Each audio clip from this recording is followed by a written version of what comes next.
Olá, boa tarde para você que acompanha a programação da TV Rio Preto aqui pelo canal 7 da NET. Seja muito bem-vindo ao RP Notícias deste dia 11 de fevereiro de 2019. Você também pode assistir o nosso jornal ao vivo pelas nossas redes sociais. O site é tvriopreto.tv e a nossa fanpage é facebook.com/TV Rio Preto 7. Confira os destaques desta edição. Polícia de Rio Preto registra o 5º homicídio de 2019. Instituto de Pesos e Medidas do Estado de São Paulo realiza vistorias em balanças de feirantes de Rio Preto. No esporte, o Novo Horizontino vence o Corinthians e conquista a primeira colocação do Grupo B do Paulistão. E hoje nós vamos falar sobre obras sustentáveis e as tendências da área de arquitetura para 2019 com o arquiteto Luiz Fernando Lucas. E se você tem alguma sugestão de pauta, envie aqui para a nossa produção. O nosso e-mail é o rpnoticias.tvriopreto@gmail.com. E o assunto recomendado por você pode virar notícia aqui. Então não saia daí que o RP Notícias desta segunda-feira está no ar.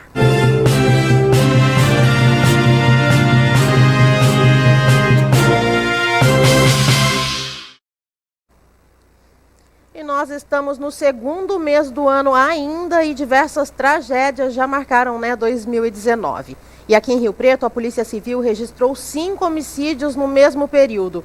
O último deles aconteceu no último final de semana. O borracheiro Francis Nério da Conceição Batista, de 36 anos, foi morto a facadas por um técnico de manutenção, também de 36 anos, no Jardim Antunes. O suspeito do crime, Éder Antônio Braz, ficou ferido. De acordo com informações da polícia, ao ser questionado sobre a morte do borracheiro, o suspeito confessou ter desferido as facadas na vítima após Francis Nério ter agredido a sua esposa em uma discussão. Em seguida, o suspeito teria sido perseguido por populares que o agrediram e atiraram em sua direção. Ele pulou alguns muros e caiu em uma fábrica onde foi localizado pela polícia. O suspeito ainda teria informado que não sabe quem efetuou os disparos. A polícia investiga o caso. Éder Antônio foi encaminhado até a Santa Casa de Rio Preto, onde permanece sob escolta policial e assim que for liberado vai ser encaminhado até a prisão. E um homem foi preso com aproximadamente meia tonelada de maconha dentro do carro no último sábado na rodovia Euclides da Cunha, em Estrela do Oeste, região de Jales. Segundo informações da Polícia Federal, o homem, que trafegava em alta velocidade pela rodovia, levantou suspeita da polícia, que começou uma perseguição. O motorista acabou perdendo a direção do veículo e bateu em um barranco. Bateu o carro e saiu da rodovia, Ele ainda tentou fugir abandonando o carro, mas sendo alcançado pela polícia. No carro, um Corolla com placas de outro veículo, foi localizado uma grande quantidade de maconha. O suspeito foi encaminhado para a Polícia Federal de Jales. E o Supremo Tribunal Federal deve julgar na próxima quarta-feira uma ação protocolada para criminalizar a homofobia, caracterizada pelo preconceito contra o público LGBT, lésbicas, gays, bissexuais e transexuais. O processo tramita na Corte desde 2013 e será relatado pelo ministro Celso de Mello. Na sessão, os ministros devem definir se o Supremo pode criar regras temporárias para punir agressores do público LGBT devido à demora da aprovação da matéria no Congresso Nacional. Pelo atual ordenamento jurídico, a tipificação de crimes cabe ao Poder Legislativo responsável pela criação de leis. O crime de homofobia não está tipificado ainda na legislação penal brasileira. Os casos envolvendo agressões contra homossexuais, a conduta é tratada como lesão corporal, tentativa de homicídio ou ofensa moral. No entendimento do partido, o público LGBT deve ser incluído no conceito de raça social e os agressores punidos de forma de crime de racismo. E olha só, você que é proprietário de food truck, atenção! Termina hoje o prazo para as inscrições de food trucks comercializarem bebidas e alimentos durante o concurso de Rei Momo e Rainha do Carnaval, que acontece no próximo dia 17. Os interessados devem procurar pessoalmente a Secretaria Municipal de Cultura, localizada na Praça Jornalista Leonardo Gomes, primeiro número 1, no 4º andar, no prédio da Biblioteca Municipal de Rio Preto. Podem se inscrever food trucks que comercializam produtos alimentícios, como comidas e bebidas em embalagens descartáveis. Outras informações podem ser obtidas pelo telefone 17 3202 2310. E falando em comercialização de alimentos, os fiscais do IPEM, Instituto de Pesos e Medidas do Estado de São Paulo, que tem como finalidade de proteger o consumidor, avaliam entre hoje e o dia 22 de fevereiro as balanças utilizadas em feiras livres de São José do Rio Preto. Os comerciantes devem procurar pelo Serviço de Verificação das Balanças para avaliação do equipamento na Delegacia de Ação Regional do IPEM em São Paulo, localizada na Rua Uber Falquini, número 501, Jardim Campo Verde. O atendimento será feito das 13 às 16 horas. O Instituto vai realizar também fiscalizações de rotina, percorrendo as feiras livres para verificar se as balanças utilizadas estão corretas. O intuito da ação é garantir que o consumidor pague pelo produto efetivamente que está adquirindo. O feirante que estiver com a balança irregular será autuado e terá 10 dias para apresentar a defesa ao IPEM. Mais informações pelo telefone 3218 3022. E agora nós vamos até a redação do Jornal de hoje saber mais informações com a Thaís Lobato. Boa tarde, Thaís.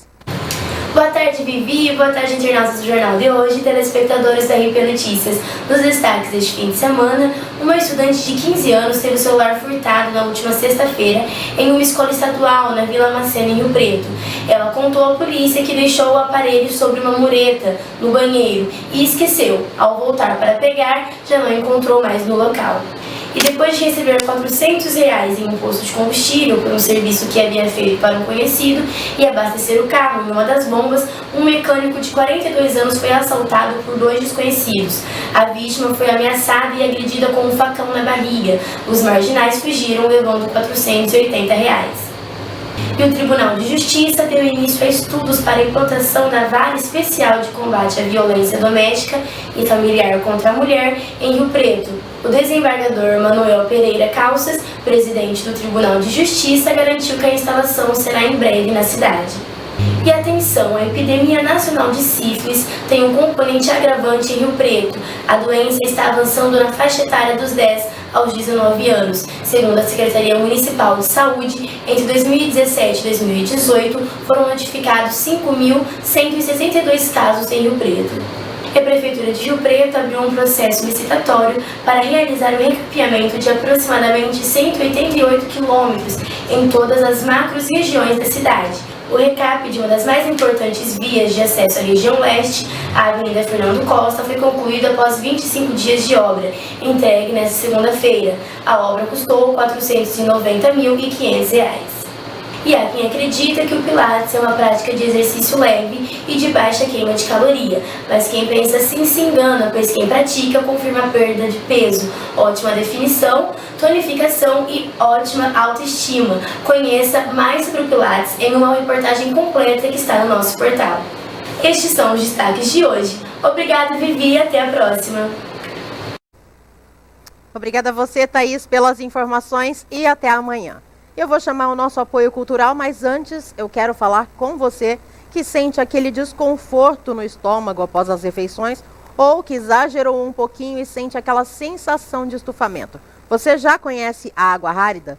Lembrando que ela não é um medicamento. A água rárida é um tratamento diário, pois contém o bicarbonato, que traz alívio para o incômodo digestivo. E além de ter o pH alcalino, a água rárida tem o vanádio em sua composição, o que faz muito bem para a sua saúde e resulta em pele e cabelos bonitos e mais qualidade de vida. Então não saia daí que eu volto já com uma entrevista com o arquiteto Luiz Fernando Lucas para falar sobre as tendências de 2019. Toda mãe sabe o que é melhor para o seu filho, não é mesmo? E olha que a gente é capaz de tudo, inclusive de decidir a qualidade da água. E é por isso que eu escolhi Água Mineral Natural Minagem. Sua pureza, leveza e equilíbrio são diferenciais que afloram da natureza para a nossa vida. E saber a origem da água é mais importante ainda. Não basta ser água, precisa ser água mineral Minagem. Nessa, eu confio. Quanto mais mochilas se fecham, mais oportunidades se abrem para todos. Sua colaboração não financia só mais um caderno. Quando você doa, dá a chance para milhares de crianças e adolescentes continuarem estudando. Colabore e veja como você constrói essa história. lbv.org/nota 10. Proteger a infância é acreditar no futuro. Maria Valentina Semijoias, onde você encontra beleza e sofisticação para valorizar o seu look.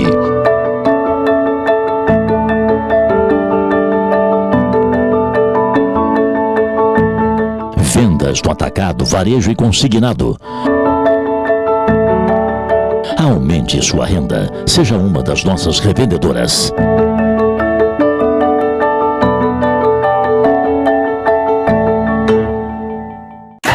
As férias terminam para os 40.300 alunos que estudaram nas escolas municipais de Rio Preto em 2018. Este ano, a turma aumenta. A volta às aulas começa com novidades e reforço na equipe.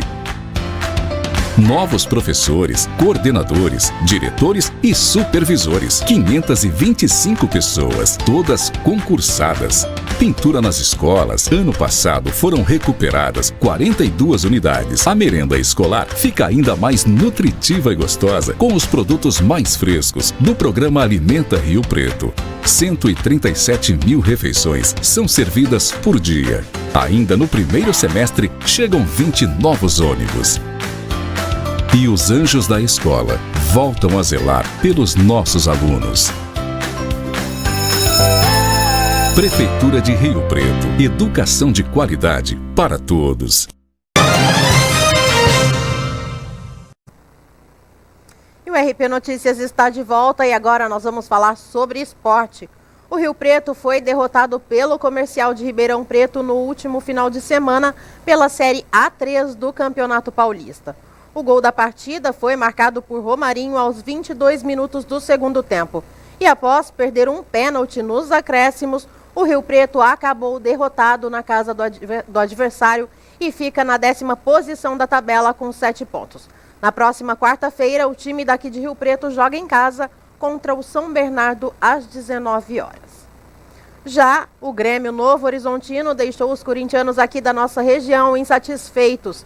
Em um jogo com poucas emoções e muitas chances desperdiçadas, o time de Novo Horizonte conseguiu ser superior ao favorito Timão e venceu a partida por 1-0, jogando em casa na tarde de ontem. Após a vitória, o Grêmio Novo Horizontino conquistou a primeira colocação do Grupo B com 11 pontos. Já o Corinthians é o terceiro colocado do Grupo C com 7 pontos, atrás da Ferroviária e do Bragantino. E você está construindo ou quer reformar? Já está sabendo das novidades aí sustentáveis para 2019? Ainda não?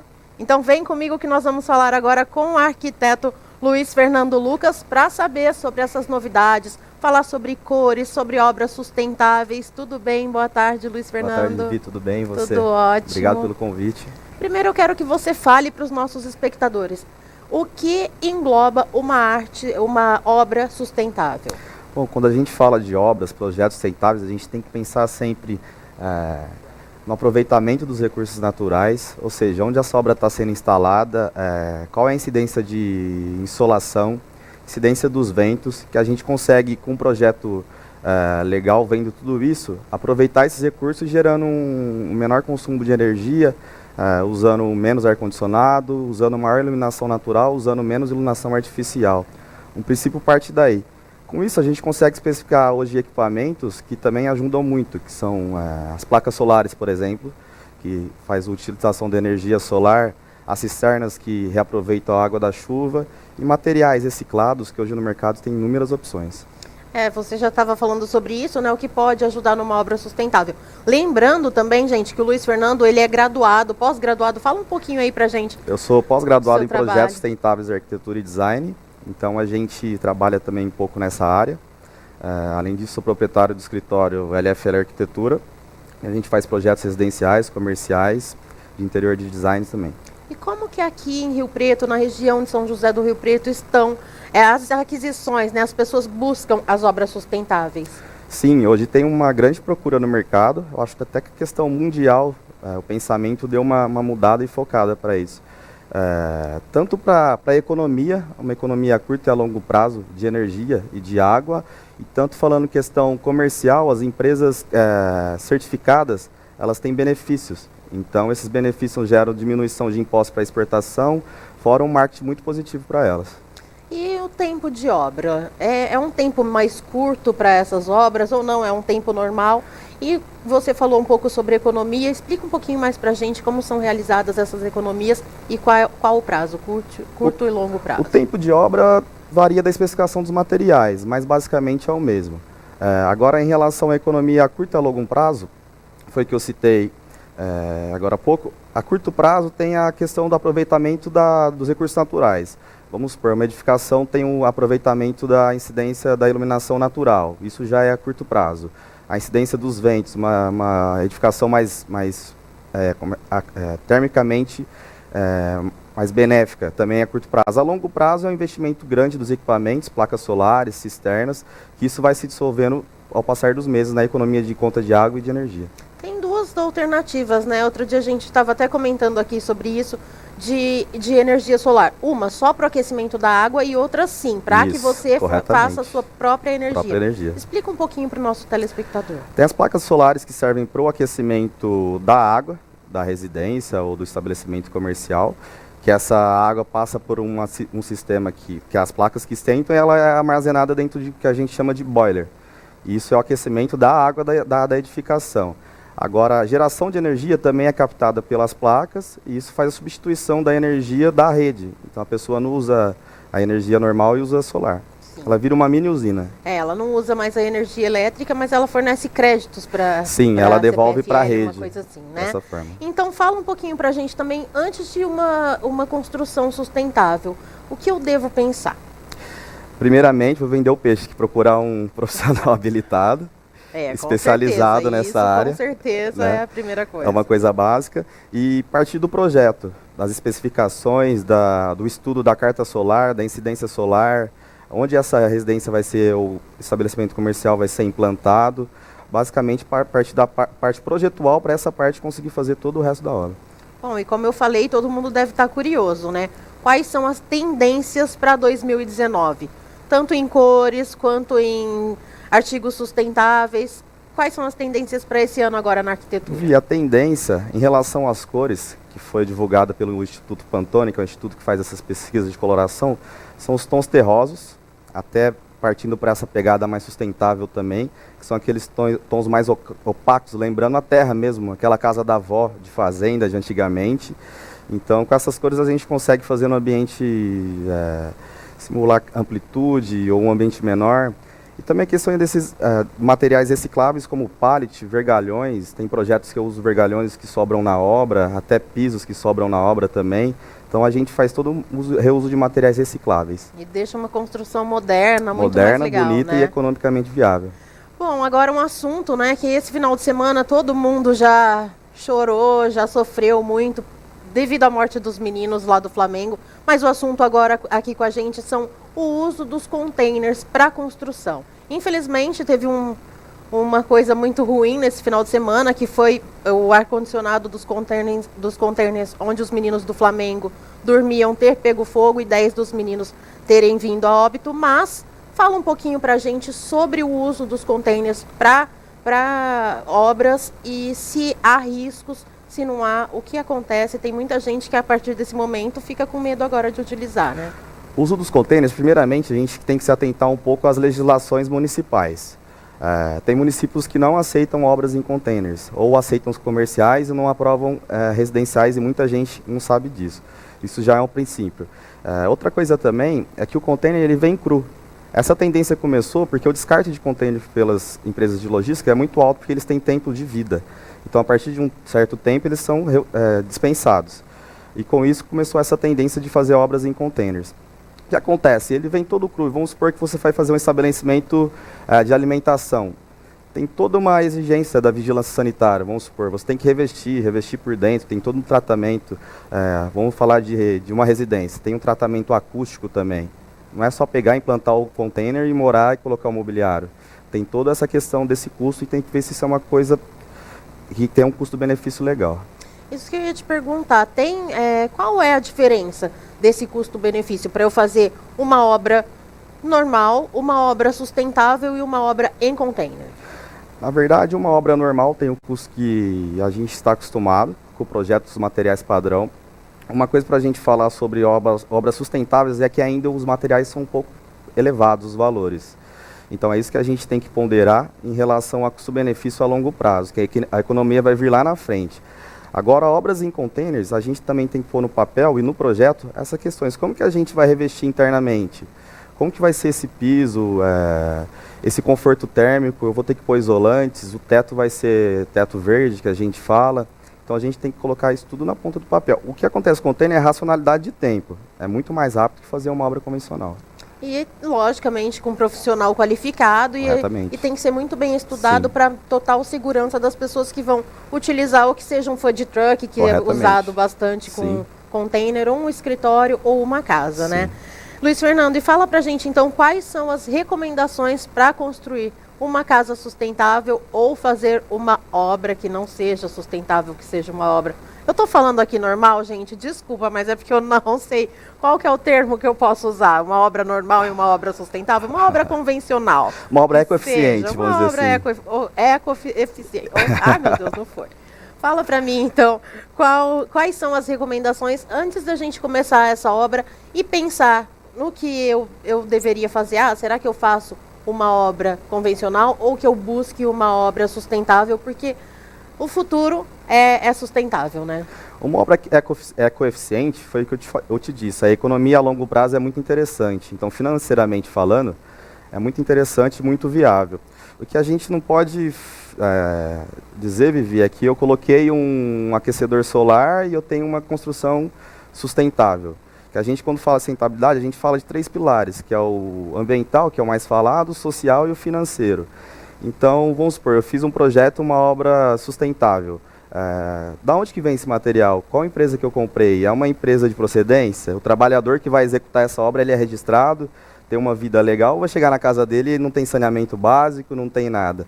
Então, que a gente tem que partir sempre desses 3 pilares para pensar em sustentabilidade e em projetos sustentáveis. Então já começa desde antes, de como foi realizada a confecção dos produtos, dos materiais que serão usados. Luiz Fernando, fala pra gente, quem tiver interesse, quem quiser saber, ver as suas obras, você tem site, redes sociais, para que os nossos telespectadores procurem e tenham mais informações sobre as obras sustentáveis. Instagram é LFL Arquitetura, a gente tem o site também lflarquitetura.com.br. Se quiser mandar um e-mail é contato@lflarquitetura. É só entrar em contato que a gente conversa. Muito obrigada, então, pelas informações. Eu já descobri várias coisas que eu não sabia. Obrigado, Seja sempre bem-vindo quando você tiver algum assunto bem legal como esse para os nossos telespectadores. Obrigado pelo convite. Obrigada. E o assunto agora é com você que está à procura de oportunidade de trabalho. Confira as vagas no nosso balcão de empregos.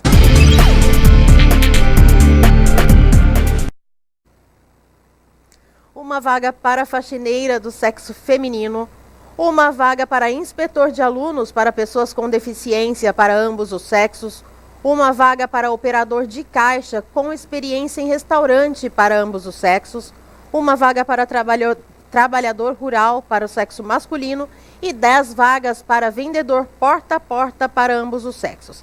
Interessados devem procurar a Secretaria Municipal de Trabalho na Rua Ondina, número 216, na Redentora.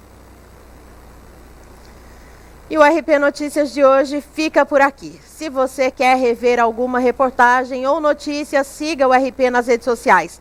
A nossa fanpage é facebook.com/TV Rio Preto 7. E se você quiser ver ou conferir o que rola, aqui na nossa programação, o site é tvriopreto.tv. Siga a gente também na nossa página do Instagram, é @rpnoticiasoficial. E caso você tenha alguma sugestão de pauta, envie para a nossa produção. O e-mail é o rpnoticias.tvriopreto@gmail.com.